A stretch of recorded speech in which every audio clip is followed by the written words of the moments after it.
唔好再拜佛求福了。佛陀真正透你的是用頻率吸引福報。歡迎來到禪心觀照，唔好再拜佛求福了。這絕非對信仰的否定，而是對佛陀2500年前真悟真理的最根本誤解。佛陀從未教過人想為祈求神明庇佑，他留下的終極智慧是教我們先微調整自身的振動頻率，從而吸引本該屬於你的一切福報。你一定聽過這樣兩種截然不同的人生，一種人無論遭遇何種驚濤駭浪，總能轉危為安，身邊總有貴人時時相助，仿佛整個宇宙都在暗中為他鋪路。另一種人明明拼盡了全力，明明待人誠懇善良，卻總是因為小人纏身，命運是粘在身上開追網，頂掉都是無視嘅。這種開天差地別，從來不是運氣開路人，都不是出生開注定，而是每個人內在振動頻率口不同。古人說同氣相求，物以類聚，三大印象吸引力法則，本質上都是同一個宇宙規律。整個宇宙是一個巨大空能量場，萬事萬物都有自己獨特嘅振動頻率。你發出點樣嘅頻率，就會精準吸引到同頻率嘅人和事進入你的生命。華嚴經中有句真古所經的真言：心有光畫時，能畫出世間。無緣是重生，無法而不走。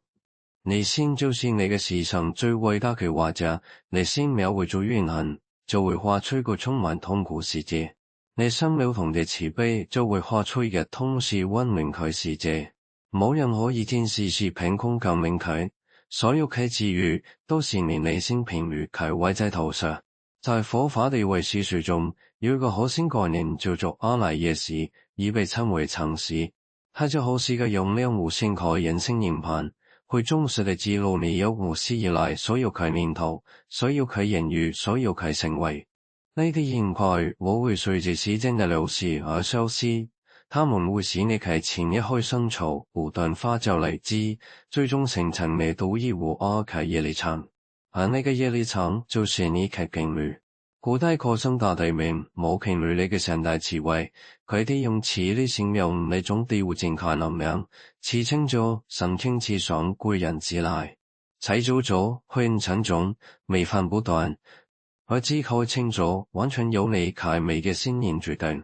一個嗔恨嘅念頭生起，你嘅磁變咗一分；一個善意嘅念頭生起，你嘅磁變輕一分。日積月累，呢啲看似微不足道嘅念頭，終將塑造出嚟成個人生嘅模樣。佛陀雖已知前是因，今生受咗事，預知來是果，今生做咗事。你今日所經歷嘅一切，都是過去所有信念嘅總和。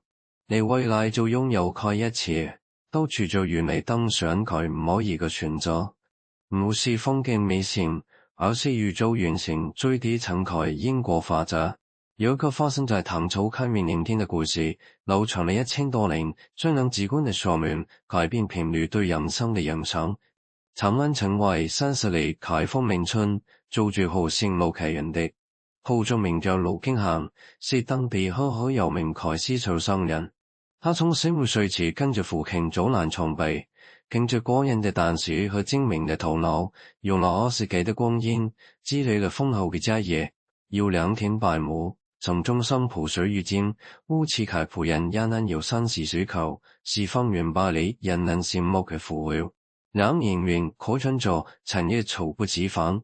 一年春天，盧景行太多次與人合夥做一筆大生意，被對方訛到血本無歸，不僅掏空咗屋企所有嘅流動資金，仲欠上買巨額外債。呢年，他又將南運往長安嘅山船上等絲綢，在半路遭遇水費，連人帶貨全部被搶，20兆嘅薪水一夜之間損失過半。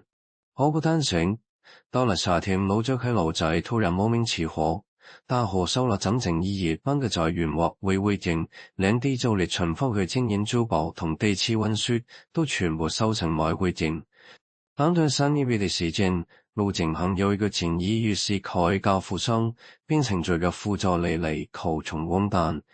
感覺電過想不通，自己意思勤勤懇懇，總會做過傷天害理啟話事，點知老天又如此待遇。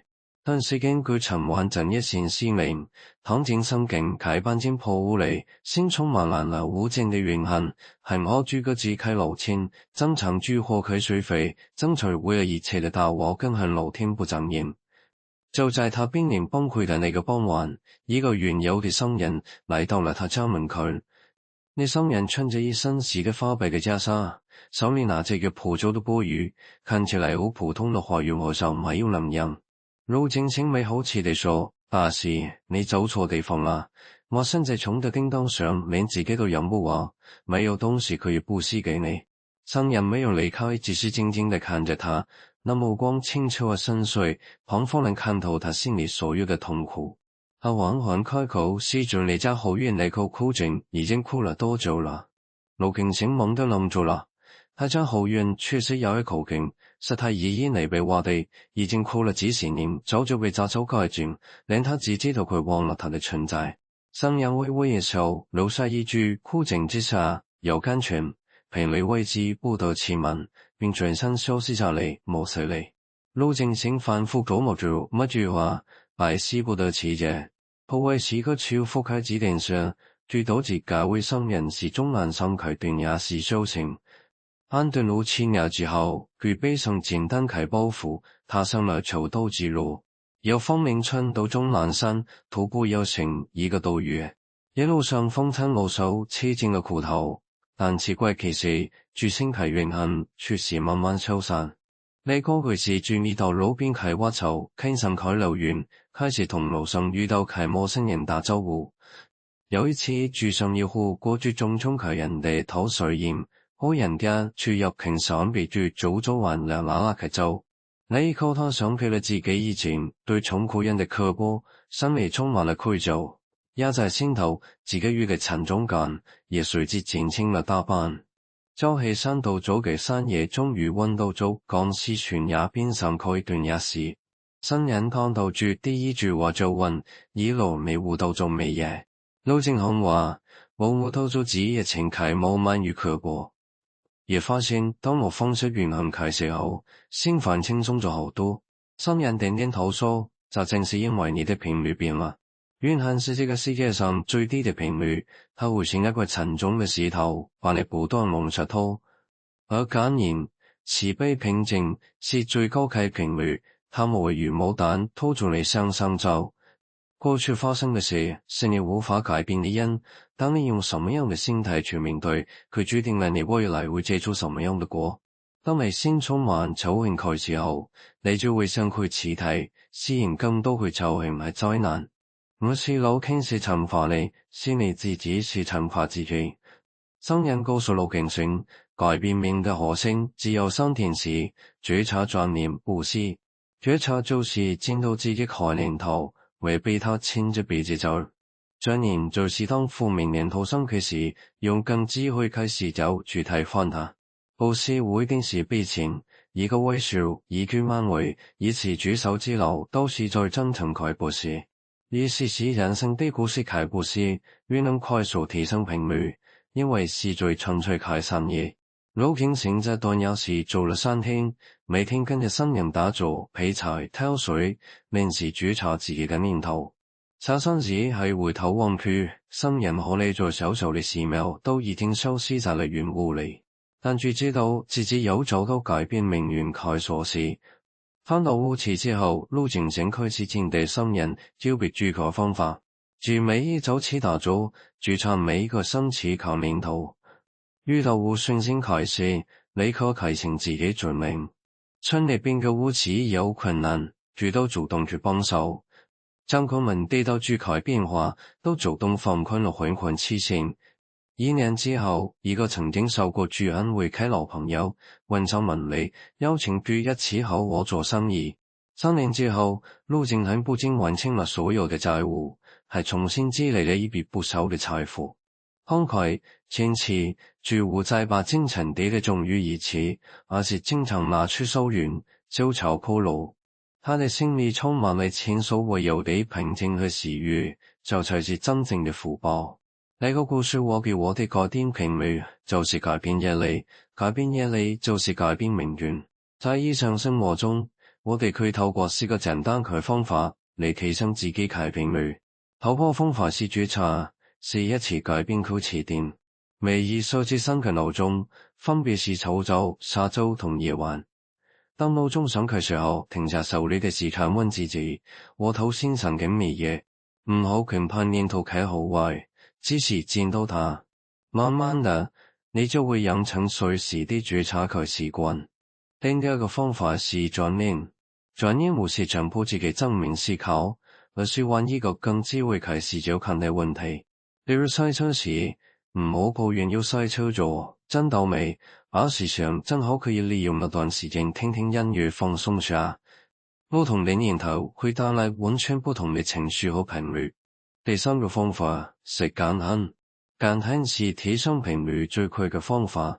瞓覺之前花5分鐘時間，想想今日發生嘅3點值得感慨小事。可以是今日天氣好好，可以是洗到就是好食開飯，都可以是有人對你笑了一下。當你心懷感恩時，你口頻率會瞬間提升。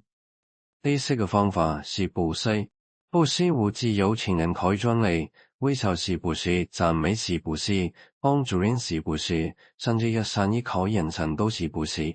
當你看豐盛自擁有嘅一個時，你會感受到內心開豐盛，而那種豐盛嘅感覺會吸引更多嘅豐盛來到你嘅生命中。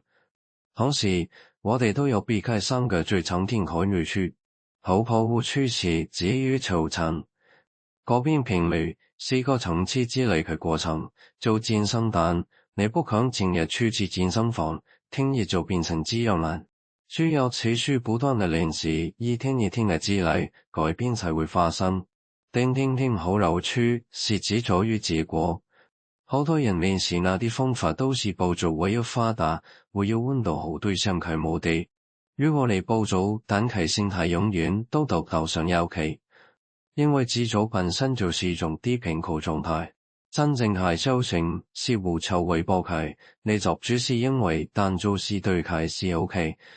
你是咩結果，隨緣就好。金剛經說，如菩薩不著相布施，即福德不可思量。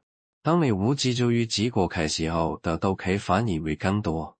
第3個誤區是只修心無修行，心和行是一體嘅，你嘅行為會反過來影響你心。如果你心想做有善良，但卻從來無去做任何善良嘅事情，你嘅善良就只是假嘅。你已經身體上令落實到行動上嘅時候，你口頻率才會真正提升。最後我想用一個比喻，你總結經歷嘅內容。你身就好似部收音機，係可以收到好多個頻道。有嘅頻道是播放悲傷、痛苦、怨恨、恐懼；有嘅頻道是播放快樂、幸福、慈悲、喜悅。你一直喺度邊嘅頻道，就會聽到點樣嘅內容，就會獲取點樣嘅視調。大部分人嘅收音機都卡在了低頻道上，係啲前一傾足嗰啲負面回聲，然後抱怨自己嘅人生變嘅情緒。喺啲無知喺震動下旋流，嗰啲就可以換到高頻頻道，聽到完全不同嘅聲音。覺察就是逼你知你或者是聽邊嘅頻道。